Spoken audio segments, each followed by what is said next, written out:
Hello guys, I want to talk about data visualization in Power BI. I want think, and I want you to understand that data visualization is at the heart of storytelling in Power BI.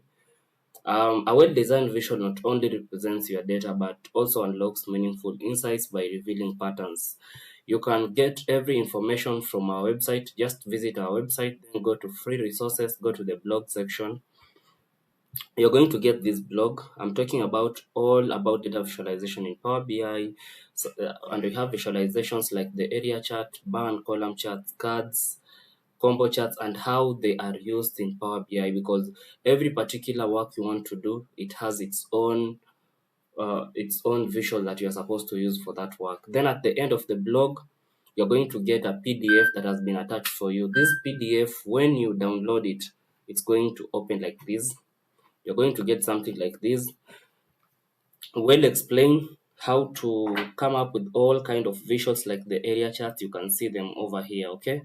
Everything. So you can download the PDF and get to read it offline at your comfort. Yeah, so feel free to download it, read everything you need to know, selection of color, select of the right visual to use when it comes to data visualizations in Power BI. It is very easy also to do it now. This is my Power BI window. Let me open it. I'm using the sample chocolates dataset that I've uploaded in the website. You can get it, just download it for free. So when you have already uploaded data to Power BI, this is where it comes from. So where you build your visuals is what we call the report view. Remember, we have four shortcuts here. We have the first one is the report view. The next one is the table view that showcases your data. Then you have the model view that shows the model, okay, or the relationship. Then you have DAX, that is data analysis expression shortcut. Then here you can see your data.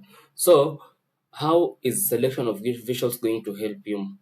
So you have to understand that mostly when it comes to key performance indicators, the KPIs, the best visual to use when it comes to key performance indicators is usually this one, okay?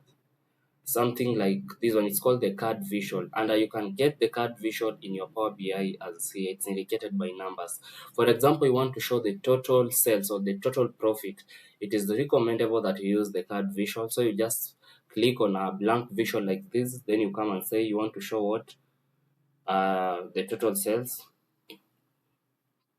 Okay, let me get something we can show there in our card visual from our data. So category shipment. So total amount here, something like that. Then when you click on it, you can see it's going to display over here. Okay, let's give it time to display.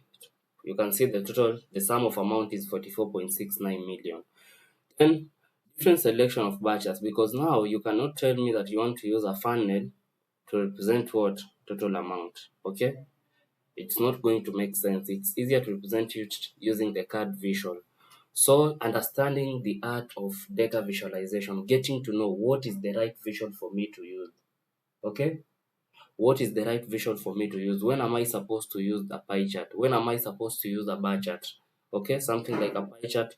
You can decide to show also, let's say, amount, maybe product by amount. You'll see what's going to generate. It's going to be divided depending on the type of products you have.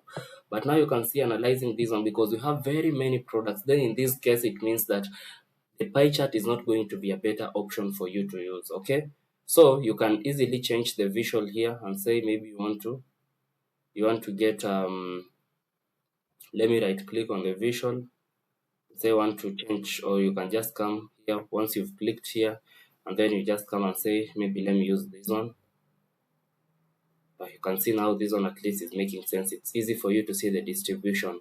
So you have to, when you're going to go to the blog and read everything that has been posted here, you will get to understand when are you supposed to use this, when are you supposed to use a map, when are you supposed to use the drill mode and hierarchies, when are you supposed to use the waterfall.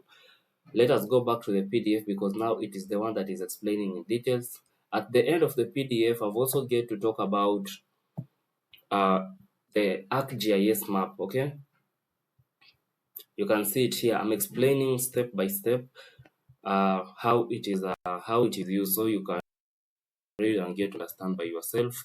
I've screenshotted all the steps step by step from Power BI. So feel free to download this PDF, feel free to read the blog, understand how to use visuals. For example, when it comes to you want to display something over time, it is advisable you use a line chart. You don't have to use a bar chart in that case. So when you get to understand these, you are a way forward when it comes to data visualization and dashboarding in Power BI. That's all about data visualization. Let's meet in the next video. I'm going to talk about something different, maybe dashboarding. Thank you for watching.